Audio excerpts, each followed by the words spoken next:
اللہ، تو ایک دعا ہے نبی کریم صلی اللہ علیہ وسلم کی، لیکن کیسی جامع دعا ہے اور کیسے علوم اس کے اندر سمٹے ہوئے ہیں، آدمی حیران ہو جاتا ہے۔ اللہ، آگے حدیث میں فرمایا، حضرت عبداللہ بن عمر رضی اللہ تعالیٰ عنہما روایت فرماتے ہیں کہ کان رسول اللہ صلی اللہ علیہ وسلم لا یکاد یقوم من مجلسہ الا دعا بها الى هؤلاء الدعوات، کہ نبی کریم صلی اللہ علیہ وسلم جب کسی مجلس سے اٹھتے، جب کسی مجلس میں بیٹھتے اور مجلس سے اٹھنے سے پہلے یہ دعائیں ضرور کر لیا کرتے تھے۔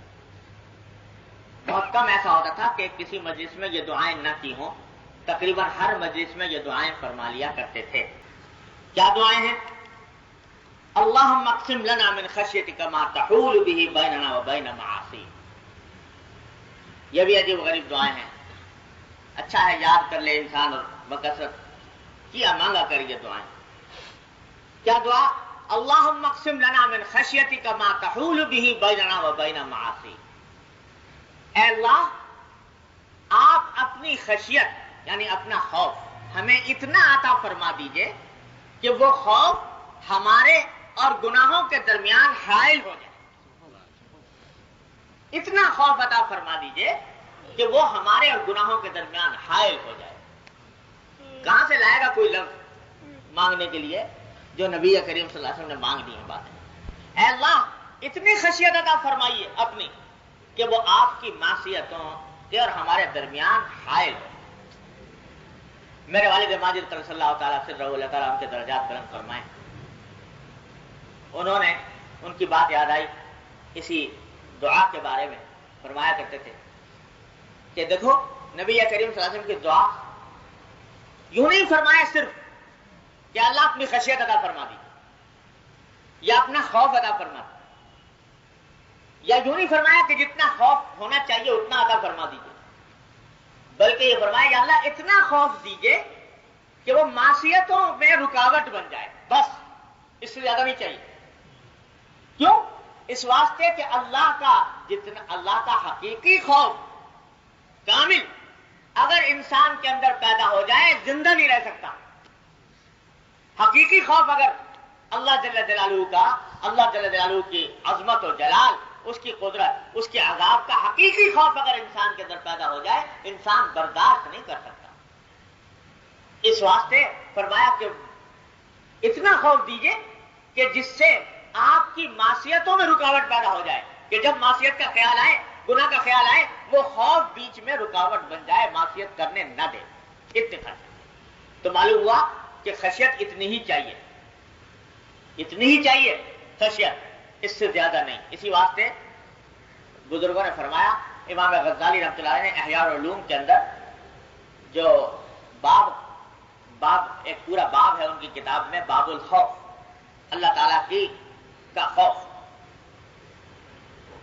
اس کے اوپر بحث کیا، اس کے اوپر قرآن و حدیث کی آیات بھی لائے ہیں، بزرگوں کے واقعات بھی لائے ہیں، بڑی لمبی چوڑی بحث ہے۔ تو بزرگان دین یہ فرماتے ہیں کہ ساری احیاء العلوم پڑھو مگر خوف کا باب نہ پڑھو، اللہ بچائے۔ اس واسطے کے بعد اوقات اللہ بچائے، خوف کے باب سے پڑھنے سے انسان کے اوپر اتنا خوف مسلط ہو جاتا ہے کہ مایوسی پیدا کر دیتا، تو مایوسی بڑی خطرناک چیز ہے۔ اس واسطے خوف اتنا زیادہ ہو کہ انسان کے اندر مایوسی پیدا کر دے، وہ مطلوب نہیں۔ اتنا خوف جو معصیت میں رکاوٹ پیدا کر دے۔ اسی طرح محبت اللہ تبارک و تعالیٰ کی ہو اور دنیا کی محبت نہ ہو، تو دنیا کی وہ محبت مطلوب نہیں جو معصیتوں کی طرف لے جائے، لیکن بالکل محبت سے خالی ہو جائے انسان، دنیا کی کسی چیز سے کوئی محبت نہ رہے، نہ بیوی سے، نہ بچے سے، نہ باپ سے، نہ ماں سے، نہ بہن بھائی سے، نہ کسی سے، تو اس کا نتیجہ یہ ہوگا کہ حقوق کسی کے بھی ادا نہیں کر سکے گا۔ تو اس واسطے اس کے بارے میں فرمایا کہ حضرت والد صاحب رضی اللہ عنہ نے سنایا کہ حضرت فاروق اعظم رضی اللہ تعالیٰ عنہ نے سکھائی یہ بات جو اسی حدیث سے ماخوذ ہے۔ حضرت فاروق اعظم رضی اللہ تعالیٰ عنہ کے پاس جب قیصر و کسریٰ کے خزانے لا کے ڈھیر کیے گئے، سارے ایران اور روم بڑی بڑی طاقتوں کے خزانے فتوحات کے بعد مسجد نبوی میں ڈھیر لگ گیا خزانوں کا. سونا چاندی کا اتنا ڈھیر لگ گیا کہ روایات میں آتا ہے کہ حضرت عمر رضی اللہ عنہ کھڑے کھڑے اس کے پیچھے چھپ گئے، اتنا بڑا ڈھیر.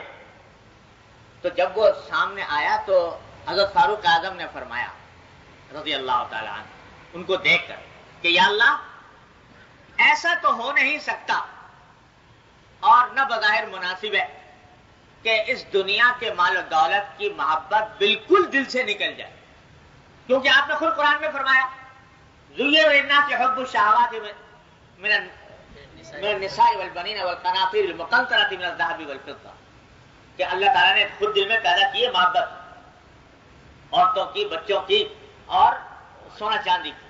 سونا چاندی کے ڈھیروں کی لفظ یہ ہے، سونا چاندی کے ڈھیروں کی محبت اللہ تعالیٰ نے پیدا کی ہے. تو یہ محبت بالکل یہ تو ختم نہ ہو سکتی ہے اور نہ مناسب ہے کہ بالکل ختم ہو جائے. لیکن اے اللہ ہاں آپ سے یہ سوال نہیں کرتے کہ اس کی محبت دل سے ختم کر دیجئے، لیکن یہ سوال کرتے ہیں کہ اس کی ایسی محبت سے بچائیے جو آپ کی نافرمانی کی طرف لے جائے. ایسی محبت سے بچائیے. محبت اتنی ادا فرمائیے بس جتنی بقدر ضرورت ہو، ادائے حقوق کے لیے ضرورت ہو. ایسے ہی نبی کریم صلی اللہ علیہ وسلم نے یہاں پر فرمایا کہ خوف اتنا اللہ اپنا دیجئے کہ اس سے معصیتوں میں رکاوٹ پیدا ہو. وَمِن طَاعَتِكَ مَا تُبَلِّغُنَا بِهِ رَحْمَتَكَ اور بعض روایتوں میں مَا تُبَلِّغُنَا بِهِ جَنَّتَكَ کہ اللہ اپنی طاعت اتنی عطا فرمائیے جس سے آپ اپنی جنت تک پہنچا دیں. یہاں بھی وہی بات ہے کہ اگر طاعت سے عبادات مراد لی جائیں تو اور عبادت مطلق مانگے آدمی صبح شام تک بس عبادت ہی کرتا رہے تو فرشتوں کا کے ساتھ مل جائے تو حقوق ادا نہیں کر سکتا. لہذا اتنی طاعت چاہیے جتنی آپ کی جنت تک پہنچانے والی ہو. بڑے اس کے اندر بڑے حقائق و دقائق ہیں، وقت نہیں رہا اس کے لیے کرنے کا، لیکن خلاصہ یہ ہے کہ طاعت وہی مطلوب ہے جو اللہ تبارک و تعالیٰ کو پسند ہو، اللہ تعالیٰ کو پسند ہو. اس سے آگے آدمی اپنی مرضی سے کرتا چلا جائے تو وہ طاعت مقبول نہیں اللہ تبارک و تعالیٰ. اتنی طاعت ہو جو اللہ کو پسند ہو اس کے بتائے ہوئے احکام کے مطابق. وَمِنَ الْيَقِينِ مَا تُحَوِّنُ بِهِ عَلَيْنَا مَصَائِبَ الدُّنْيَا اتنا یقین عطا فرمائیے اپنی ذات پر کہ اس کے نتیجے میں دنیا کی مصیبتیں ہم پر ہلکی ہو جائیں. وَمَتِّعْنَا بِأَسْمَاعِنَا وَأَبْصَارِنَا وَقُوَّتِنَا مَا أَحْيَيْتَنَا اے اللہ جب تک آپ زندہ رکھیں تو اس وقت تک ہمیں ہمارے کانوں سے، ہماری نگاہوں سے اور ہماری تمام قوتوں سے ہمیں بہرہ اندوز رکھیں. یعنی جیتے جی یہ ساری قوتیں ہماری قائم رہیں، کوئی جائے نہیں، ضائع نہ ہو. وَاجْعَلْهُ الْوَارِثَ مِنَّا اور اس کو ہمارے آخر وقت تک، آخر دم تک ان کو باقی رکھیے ان چیزوں میں. وَاجْعَلْ ثَأْرَنَا عَلَى مَنْ ظَلَمَنَا اے اللہ جو ہم پر ظلم کرے اس سے بدلہ آپ لیجیے. وَانْصُرْنَا عَلَى مَنْ عَادَانَا جو ہماری دشمنی کرے اس کے خلاف ہماری مدد کیجیے. وَلَا تَجْعَلْ مُصِيبَتَنَا فِي دِينِنَا کیا دعا ہے جو سوائے رسول کے کوئی مانگ نہیں سکتا. لا تجعل مصیبتنا فی دیننا اے اللہ ہماری مصیبت دین کے اوپر واقع نہ ہو، کوئی مصیبت ہمارے دین پر نہ آئے. جو کچھ مصیبت آنی ہو دنیا کے اوپر آئے، دین کے اوپر مصیبت نہ آئے.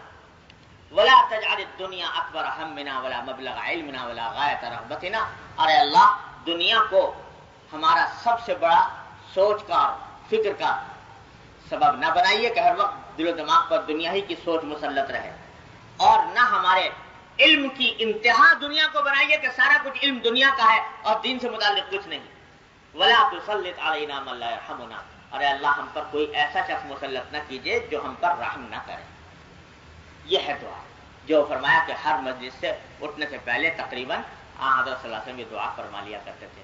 اب اس میں کوئی انسان کسی بھی دنیا اور آخرت کی کوئی حاجت ایسی نہیں ہے جو ان دعاؤں کے اندر اللہ کے فضل سے جمع نہ ہو گئی.